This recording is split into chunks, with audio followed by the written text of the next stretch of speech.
Welcome to the Deep Dive, where we take a whole stack of fascinating source material and we try to extract those golden nuggets of knowledge just for you.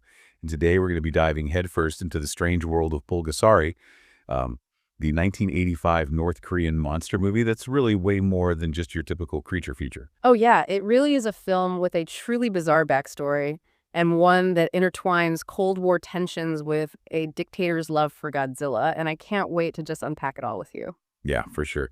So I'm Hari, and I will be your enthusiastic guide through this source material alongside our expert. And I'm Kimi, and I'm here to connect the dots, analyze the symbolism, and hopefully leave you with some thought-provoking insights into this truly unique film. It is a wild ride, that's for sure. And I'm already picturing Kim Jong-il just like hosting movie nights with Godzilla on repeat and popcorn buckets overflowing. Can you even imagine? I wouldn't be surprised if those movie nights involved some serious note-taking, given his deep fascination with Godzilla, and especially with the return of Godzilla, which, as our sources reveal, played a direct role in the creation of Pulgasari. Okay, so for our listeners who are ready to go down this rabbit hole, let's start with the backstory, because this film has one of the most incredible origin stories in cinematic history.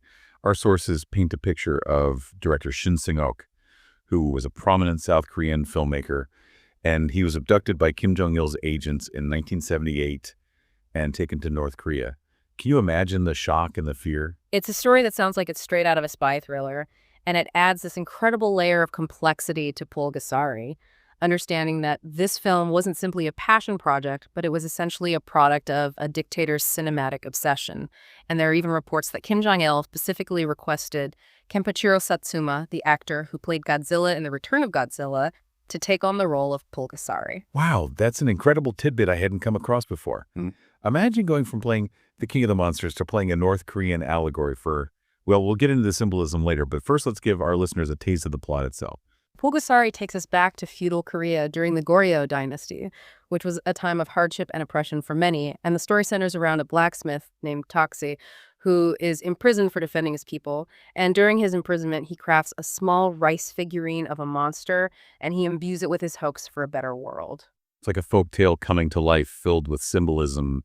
And I'm already intrigued by how a simple rice figurine transforms into this powerful metal-eating monster. The transformation itself is kind of an accident. Taksi's daughter, Ami, accidentally pricks her finger while she's sewing, and her blood brings the figurine to life. And that, my friend, is where things get really interesting. Remember, this is a creature with a taste for metal, and as it consumes more metal, it grows larger and more powerful.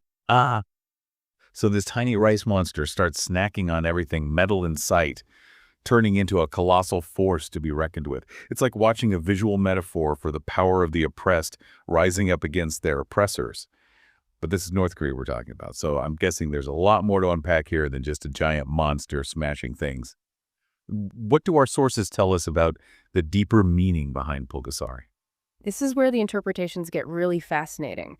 There's a lot of debate surrounding the film's true meaning, with some scholars suggesting that Pulgasari represents Kim Il-sung, the founder of North Korea, and a symbol of the nation's strength and resilience. That's an interesting perspective, especially considering the context of the film's creation and Kim Jong-il's direct involvement.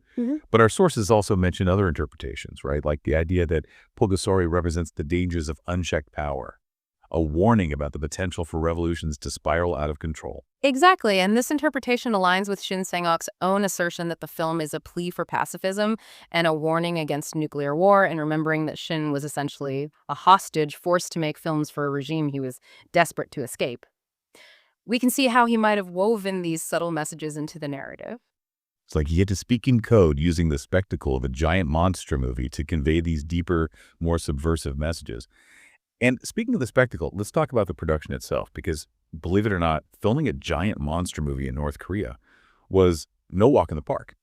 Our sources describe limited resources, frequent power outages, and even equipment theft during the production. Imagine trying to create a film with such a huge scale and ambitious special effects with those limitations. It's mind-boggling.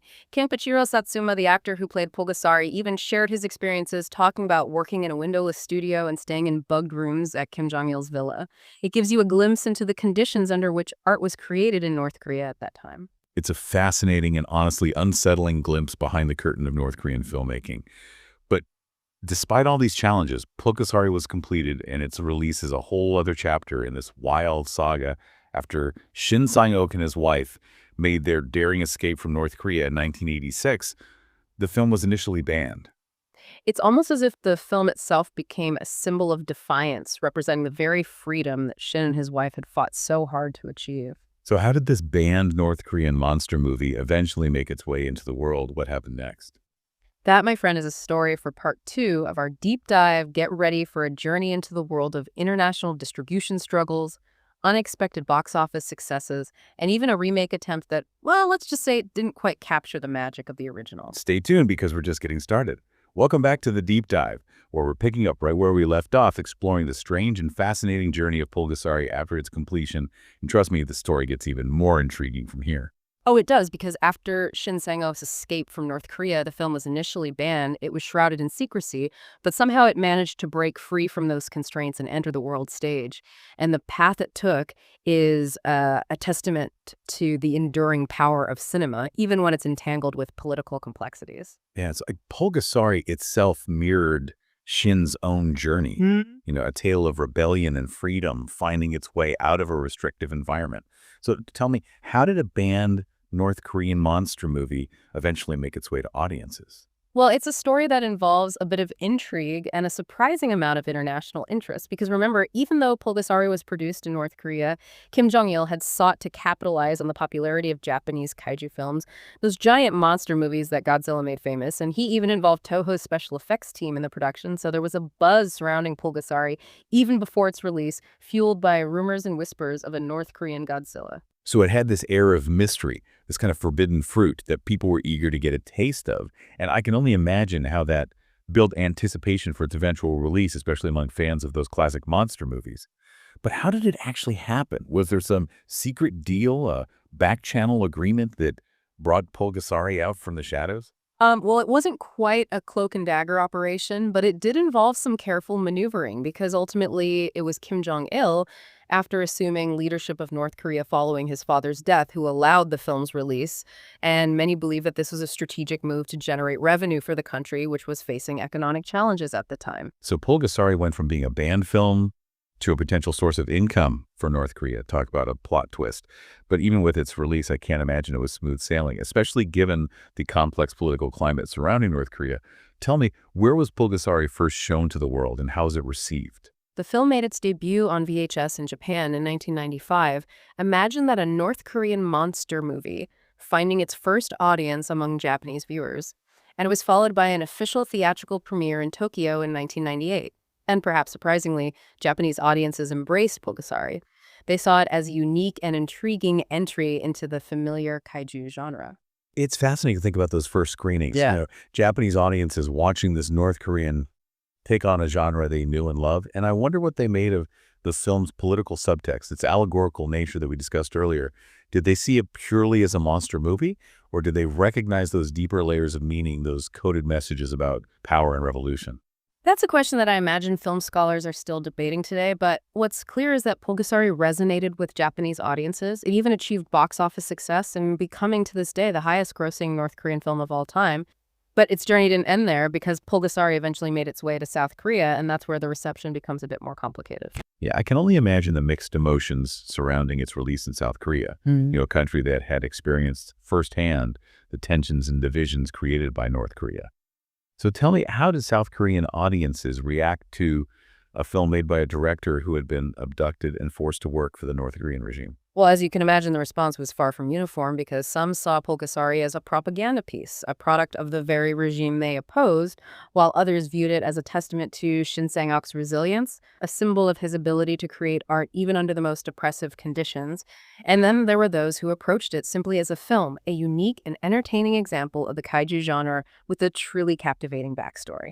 It's amazing to think about these diverse perspectives converging around a single film, a North Korean monster movie, becoming a cultural touchstone, a conversation starter, and a reminder of the complex relationship between art and politics. But even with its mixed reception, Pulgasari has endured finding new audiences over the years, hasn't it? It has the advent of online platforms like YouTube has introduced Pulgasari to a new generation of viewers, many of whom are drawn to its cult classic status, its bizarre backstory, and its enduring place in the world of kaiju cinema. It's a film that continues to spark conversations, and for some, it serves as an entry point into understanding the complexities of North Korean history and the broader political landscape of the Cold War era. And speaking of sparking conversations, I have to ask about the elephant in the room, that attempted American remake of Pulgasari that, well, our sources suggest didn't quite live up to the original. What happened there? Ah, yes. The remake, a tale of ambition, perhaps a bit of misguided hope, and ultimately a missed opportunity. You see Shin Sang-ok himself using the alias. Simon Sheen worked on an American remake, and it was titled Galgameth in the mid-90s. Wait, Shin Sang-ok, the director who was abducted and forced to make Pulgasari, tried to remake his own film in Hollywood. That's an incredible twist. What do you think motivated him to revisit this story, this creature that he brought to life under such extraordinary circumstances? It's a question that has puzzled film historians for years because one can only speculate about what drove Shin to remake Pulgasari for a Western audience. Perhaps it was a chance to reclaim his story, to offer a new interpretation free from the constraints he faced in North Korea. Or maybe it was a purely financial decision, a way to capitalize on the growing cult following of the original. Yeah, it's a fascinating puzzle, and unfortunately, Galgameth was released in 1996, and it failed to capture the magic, the political subtext, or the sheer weirdness of the original, and it kind of faded into obscurity, becoming a footnote and the enduring legacy of Pulgasari. It's a reminder that sometimes the most captivating stories are best left untouched, their power residing in their originality and the unique circumstances that shape their creation. It makes you wonder, doesn't it, what Shin thought of Galgameth? Did he see it as a successful reimagining, a chance to introduce Pulgasari to a wider audience? Or did he perhaps regret revisiting a story that was so deeply intertwined with a painful chapter of his life? That's a question we might never know the answer to, but it speaks to the complex relationship between a creator and their creation, especially when that creation is born out of such extraordinary circumstances. Well, we've covered a lot of ground here, from Pulgasari's troubled beginnings to its international journey and its attempted American remake. And through it all, we've seen how a giant monster movie can become a reflection of history, politics, and the resilience of the human spirit. But before we wrap up our deep dive, there's one more aspect of Pulgasari that we need to delve into: the film's plot and the powerful allegory it presents. Because remember, this is a story that's far more than just a monster smashing things. Absolutely, and I think it's in those allegorical depths that we find the true heart of Pulgasari, a story that speaks to the complexities of power revolution and the unintended consequences that can arise even from the most well-intentioned actions. So let's dive into the story itself, exploring the key events and characters that shape this cinematic allegory. And I'm particularly interested in understanding how Shin Sang-ok, working under such pressure and constraints, managed to craft a narrative that continues to resonate with audiences decades later. That sounds like a perfect starting point for part 3 of our deep dive, where we'll uncover the layers of meaning hidden within Pulgasari's narrative and explore its enduring legacy. Stay tuned, because we're about to enter the heart of the monster, and it's sure to be a captivating journey. Welcome back to the deep dive, where we're about to embark on this final leg of our exploration into Pulgasari. You know, that North Korean monster movie that's captivated us with its bizarre backstory, its international journey, and its enduring legacy. But now it's time to really delve into the heart of the narrative itself and kind of uncover the layers of meaning that are hidden within this cinematic allegory. I know I'm excited to finally dissect the plot because, as we've discussed, Pulgasari is so much more than just a spectacle of a giant monster just like wreaking havoc. It's a story that grapples with those complex themes of power and revolution and those unintended consequences that can even arise from the most well-intentioned actions. And I think it's in those thematic depths that we find the true brilliance of Shin Sang-ok's filmmaking. So let's rewind back to feudal Korea during the Goryeo dynasty, where we meet our protagonist, a blacksmith named Toxi, who's imprisoned for defending his people. You know, a seemingly simple act of courage that sets in motion a chain of events with those far-reaching consequences. And Toxi, in his imprisonment, crafts this small rice figurine of a monster, and he imbues it with his hopes for a better world, the symbol of the people's longing for freedom and justice. And it's this figurine that becomes the catalyst for the entire story, this tangible representation of that yearning for change that simmers beneath the surface of this oppressive society. Yeah, it's a powerful image, you know, that tiny figurine representing so much hope and potential. And I'm already intrigued by how this seemingly innocuous object transforms into the mighty Pulgasari. Well, the transformation itself is it's a bit of an accident, you know. It's like a moment of fate that sets the narrative in motion because Toxi's daughter Ami, while she's mourning her father's death, she accidentally pricks her finger with a needle, and her blood, a symbol of sacrifice and familial love, brings the figurine to life. It's like a blend of ancient magic and tragic circumstance, this moment that highlights that delicate balance between life and death and hope and despair. And I can't help but think about how Shin Sang-uk, working under such duress, how he managed to imbue these early scenes with such emotional weight. Oh, it really speaks to his skill as a filmmaker, his ability to find those universal human experiences, those moments of grief and longing, and weave them into a narrative that transcends any cultural boundaries. And it's this ability to connect with audiences on such an emotional level that I believe contributes to Pulgasari's enduring appeal. Okay, so we have this tiny creature brought to life by a drop of blood.